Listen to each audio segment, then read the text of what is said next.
Hi friends, welcome to మన ఇంటి రుచులు. నేను మీకు ఈరోజు మిల్క్ పౌడర్తో కోవా చూపిస్తున్నానండి. ఒకసారి మీరు కూడా తప్పకుండా ట్రై చేయండి, చాలా టేస్టీగా ఉంటుంది. పిల్లలు అప్పుడప్పుడు కోవా చేయమని అడుగుతారు కదా, ఒకసారి ఇలా చేసి చూడండి. కోవా తయారు చేసుకోవడానికి కావలసిన పదార్థాలు: 1.5 కప్పు మిల్క్ పౌడర్, 1/2 కప్పు కాచి చల్లార్చుకున్న పాలు, 1/4 కప్పు పంచదార పౌడర్. ఒకవేళ మీ దగ్గర పంచదార పౌడర్ లేకపోతే 5 టేబుల్ స్పూన్ల వరకు పంచదార అయినా వేసుకోవచ్చు.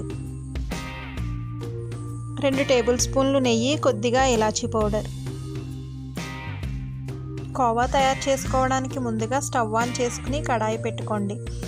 2 టేబుల్ స్పూన్లు నెయ్యి వేసుకుని నెయ్యి కొద్దిగా కరిగిన తర్వాత పాలు పోసుకోండి.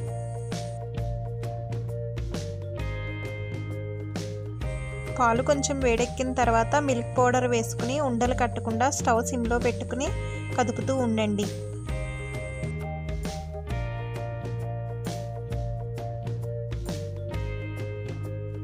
మిల్క్ పౌడర్ వేసుకున్నాక ఉండలు కట్టకుండా కదుపుకున్న తర్వాత పంచదార పౌడర్ కూడా వేసుకోండి.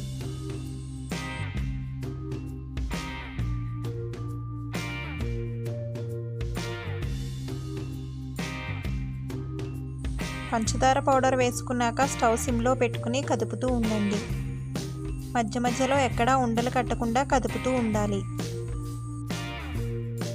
కోవా కొద్దిగా చిక్కబడి ఇలా కొంచెం దగ్గరికి వచ్చేసిన తర్వాత ఇలాచీ పౌడర్ కూడా వేసుకోండి.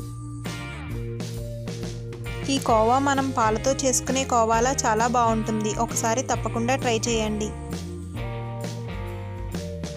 స్టవ్ సిమ్లో పెట్టుకుని 4-5 నిమిషాలు బాగా కదుపుకున్న తర్వాత కోవా ఇలా దగ్గరికి వచ్చేస్తుంది. ఎక్కడా పాన్కి అంటుకోకుండా మొత్తం అంతా ఇలా దగ్గరికి వచ్చేస్తే స్టవ్ ఆఫ్ చేసుకోండి.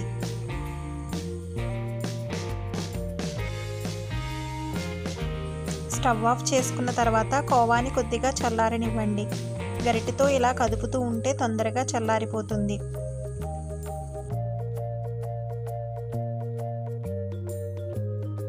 కోవా కొద్దిగా చల్లారిన తర్వాత గోరువెచ్చగా ఉన్నప్పుడే కొద్దిగా చేతికి నెయ్యి రాసుకుని కొద్దిగా కోవా తీసుకుని చిన్న బాల్స్లా చేసుకుని మీకు ఏ షేప్లో కావాలంటే ఆ షేప్లో కోవా బిళ్ళలను చేసుకోండి.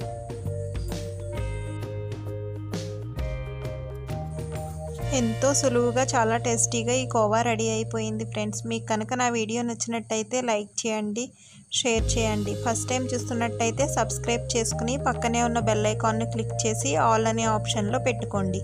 నేను వీడియో పెట్టిన వెంటనే మీకు నోటిఫికేషన్ వస్తుంది.